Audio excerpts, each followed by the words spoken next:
हेलीवेट तो हम लोग कर रहे थे complete polity for government exam. और पिछले लेक्चर्स में हम लोगों ने प्रीएम्बल देख लिया था, प्रीएम्बल वाला चैप्टर समझ लिया था। और हम लोग बात करें making of the Indian constitution, हमारा कंप्लीट हो गया था। यानी कि हमारा कॉन्स्टिट्यूशन कैसे कैसे बनता है, तो भैया ये सब हमने कंप्लीट कर लिया था अपने पिछले लेक्चर्स में। और आज का हमारा जो चैप्टर है वो स्टार्ट होता है, वो है हमारा कौन सा, schedules of the Indian constitution. तो क्या होते हैं शेड्यूल्स, हम लोग इसको समझते हैं पहले।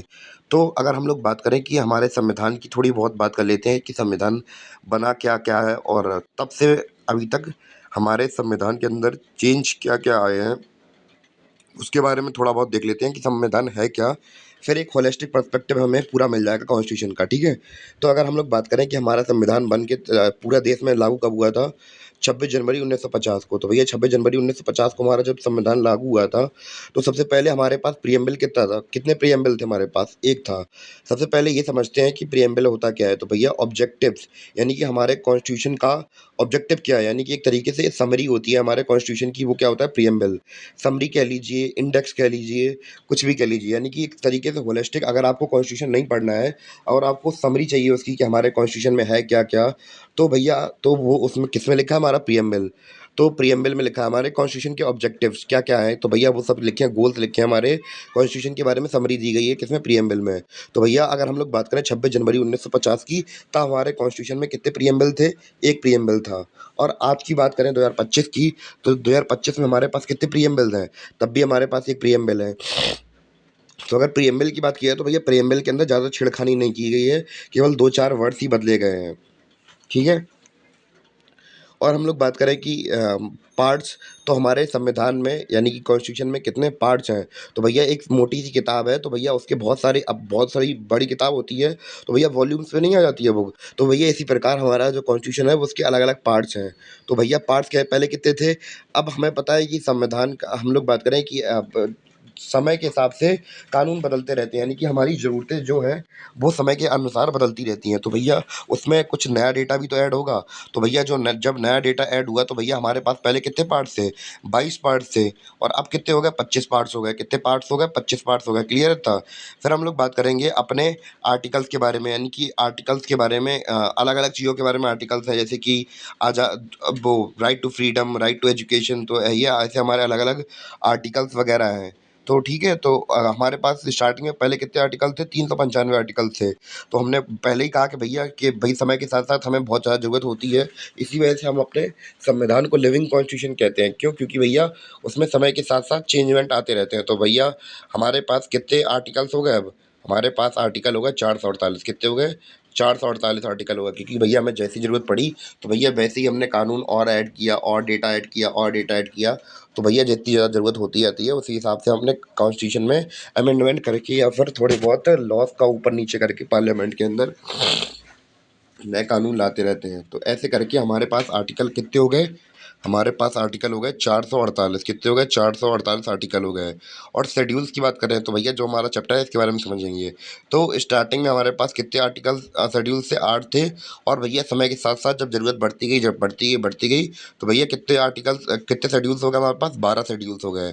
तो भैया समय के साथ हमने काफ़ी कुछ चेंजमेंट देखा कि भैया हमारे कॉन्स्टिट्यूशन को लिविंग कॉन्स्टिट्यूशन भी कहा जाता है, यानी कि इसे एक मेटाफोरिकली, यानी कि एक मेटाफोरिकली तरीके से इसे जिंदा कह देते हैं। क्योंकि भैया ये ग्रो होता है समय के साथ साथ, ज़रूरतें बढ़ती जाती हैं। तो इसे इसलिए इसे मेटाफोरिकली क्या कह दिया गया था, लिविंग कॉन्स्टिट्यूशन कह दिया गया था। क्योंकि ये क्या करता है, अपने आप को ग्रो करता रहता है। तो भैया जैसी समय के साथ ज़रूरत पड़ती है, तो ये अपने आप को अमेंड कर लेता है। अब समझते हैं कि शेड्यूल्स क्या होते हैं। तो भैया आपने यहाँ पे देखा शेड्यूल्स, यहाँ पे 8 थे, यहाँ पे 12 हो गए। तो क्या होता होगा शेड्यूल्स में ऐसा। तो भैया शेड्यूल्स की बात करें, तो भैया ऐसी कुछ हम लोग बात करें टॉपिक्स, या फिर ऐसे कुछ रिलेटेड टॉपिक्स हमारे जो कि फिट नहीं हो पाए किसमें, जो एक्स्ट्रा कंटेंट था किसका, पार्ट्स, जो कि पार्ट्स में फिट नहीं हो पाए ना, आर्टिकल्स में फिट हो पाए, तो भैया उन्हें किस में डाल दिया गया, शेड्यूल्स के अंदर डाल दिया गया। जैसे कि हम लोग बात करें अलग अलग मुद्दे, टेरिटरीज का नाम वगैरह, जो कि इतनी ज़्यादा इंपॉर्टेंस नहीं रखते थे कि उन्हें आर्टिकल्स के अंदर या फिर हम लोग बात करें पार्ट्स के अंदर एडजस्ट किया जाए।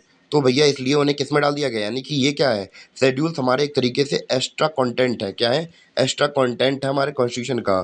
जैसे कि हम लोग बात करें टेरिटरी का नाम हुआ, ओथ वगैरह हुई, सैलरीज किसको कितनी देनी है, तो भैया जो एक्स्ट्रा कंटेंट जो कि इतना ज़्यादा इंपॉर्टेंट नहीं है बाकी चीज़ों के पर्सपेक्टिव में, यानी कि इंपॉर्टेंट तो है पर बाकी चीज़ों के पर्सपेक्टिव में इंपॉर्टेंट नहीं है, तो भैया एक तरीके से ये वो नहीं होता घर के अंदर थोड़ा स्टोर रूम टाइप में होता है, जो का सामान यूज़ में हो रहा है तो भैया उसे नॉर्मल कमरे में डाल दो, और जो एक्स्ट्रा बच रहा है तो भैया उसे स्टोर रूम में पैक करके रख दो कि जो बाद में काम आ सके। तो भैया वैसे ही हमारे शेड्यूल्स होते हैं, यानी कि हम लोग बुरा नहीं कह रहे शेड्यूल्स को, पर एक तरीके से एक्स्ट्रा जो माल पानी बचता है, एक्स्ट्रा जो टॉपिक बच जाते हैं, उनको शेड्यूल्स के अंदर डाल दिया जाता है। तो अगर शेड्यूल्स की बात किया तो भैया शेड्यूल्स को याद करने की एक ट्रिक है। क्या ट्रिक है हम वो भी समझते हैं। तो सबसे पहले शेड्यूल्स जितने भी हमारे शेड्यूल्स हैं उनकी ट्रिक क्या है, टीयर्स ऑफ ओल्ड पीएम। तो 5 2 7 3 10 2 12 12 शेड्यूल्स हैं। तो 12 शेड्यूल्स को हमने इस जो लाइन है, इस लाइन के अंदर कैद कर दिया है। तो जैसे अगर टी से बात किया तो भैया टी से टेरिटरीज के बारे में बताया गया होगा, और हम लोग एक एक वर्ड को क्लियरलीफाई करके और एक डिटेल से अपने शेड्यूल्स को समझेंगे। जैसे कि हमारा पहला शेड्यूल क्या है, टेरिटरीज, यानी कि टेरिटरीज के बारे में लिखा हुआ है, तो भैया टी से स्टार्ट है टेरिटरी। तो ऐसे करके हम लोग शेड्यूल्स को याद कर लेंगे अपने इस ट्रिक की मदद से, टीयर्स ऑफ ओल्ड पीएम की मदद से। क्लियर है इतना। अब थोड़ा बहुत इंट्रोडक्शन देख लेते हैं कि भैया क्या होते हैं शेड्यूल्स वगैरह, इनको अच्छी तरीके से समझने की कोशिश करेंगे। तो संविधान का जो एक्स्ट्रा कंटेंट, जो पार्ट और आर्टिकल्स में इंक्लूड नहीं हो पाया, उसे शेड्यूल्स यानी कि अनुसूचियों में डाल दिया गया। तो भैया अभी ये मैंने आपको जैसे ही बताया था, जो हम लोग बात करें टॉपिक या कंटेंट हमारा कॉन्स्टिट्यूशन का, जो कॉन्स्टिट्यूशन में लिखा हुआ है, तो भैया पार्ट्स में और आर्टिकल में फिट नहीं हो पाया है, इस वजह से उसको शेड्यूल्स में डाल दिया गया। किस में डाल दिया गया, शेड्यूल्स में डाल दिया गया। और अगर हम लोग बात करें 26 जनवरी 1950 को जब हमारा कॉन्स्टिट्यूशन लागू हुआ था, तो भैया हमारे पास कितने शेड्यूल्स थे, 8 शेड्यूल्स थे।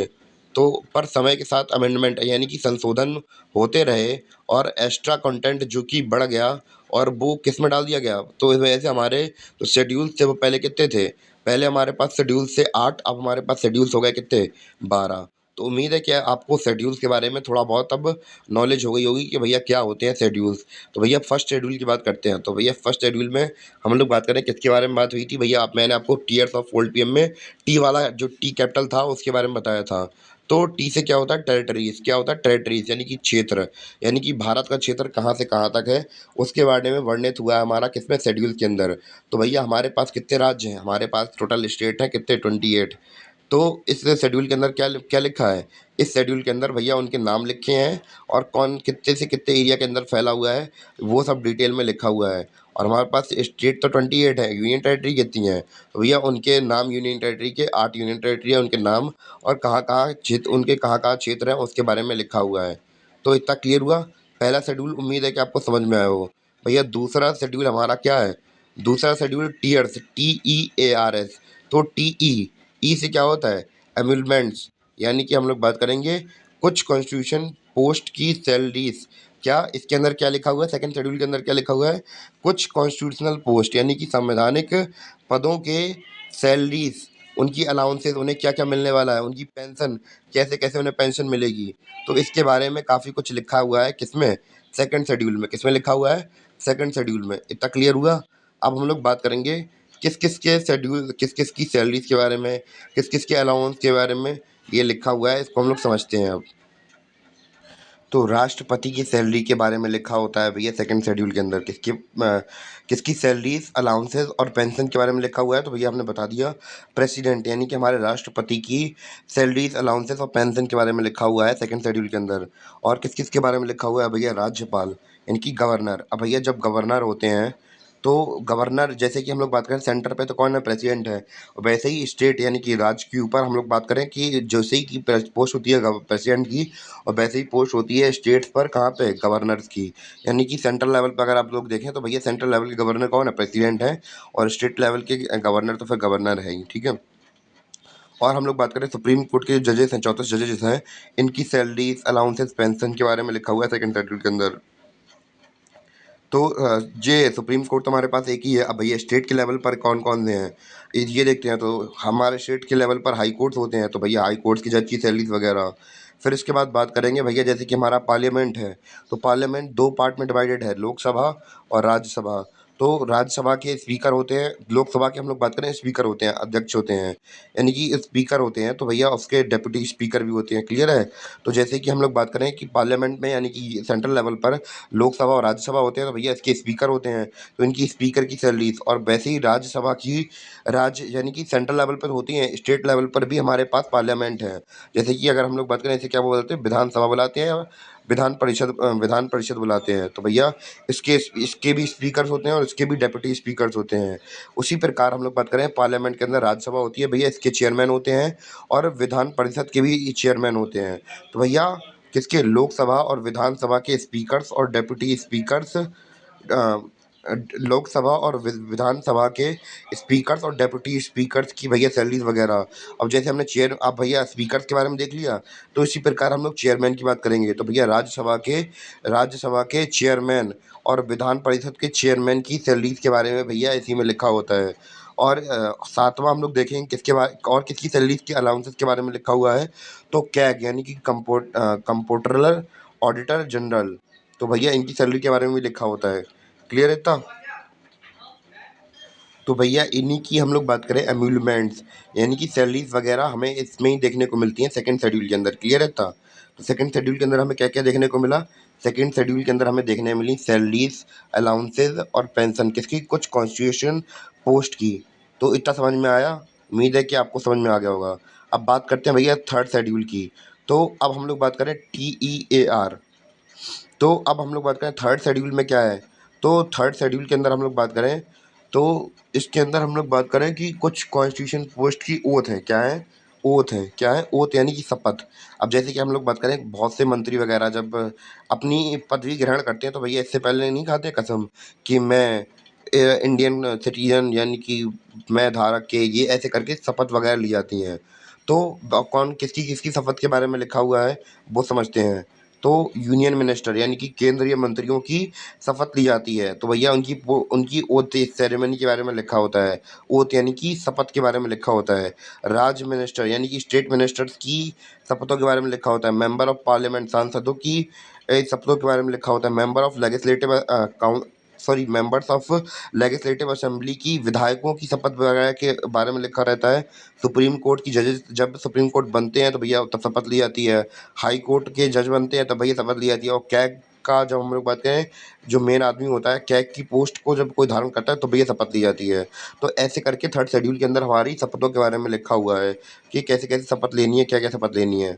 तो भैया इतने लोगों की हमने शपथें वगैरह देख ली कि थर्ड शेड्यूल के अंदर शपथें ली जाती हैं। तो ऐसे ही भैया बाकी के जो अपना चैप्टर्स बचा, जो जितने भी शेड्यूल्स बचे हैं वो लोग हम अपनी कल की क्लास में निपटा लेंगे। और जो वाला जो चैप्टर है हमारा शेड्यूल्स वाला, तो भैया इसको हम लोग 3-4 वीडियो के अंदर हम लोग पूरा पूरा ख़त्म करने की कोशिश करेंगे कि जितनी जल्दी हो सके हमारा ये वाला चैप्टर ख़त्म हो जाए। और इसके बाद हम लोग पढ़ेंगे अपना अगला चैप्टर। और एक अनाउंसमेंट और करनी थी कि भैया अगर आप लोगों को कंपटीशन की तैयारी करनी है तो भैया उसके लिए geography, Indian geography, world geography, history में ancient history, medieval history, modern history, तो भैया सबके कोर्सेज बन चुके हैं और फ्री में आप लोग पढ़ सकते हैं मेरे यूट्यूब चैनल पर, इसी चैनल पर डले हैं। तो भैया जाइए विजिट कर लीजिए। तब तक के लिए बाय।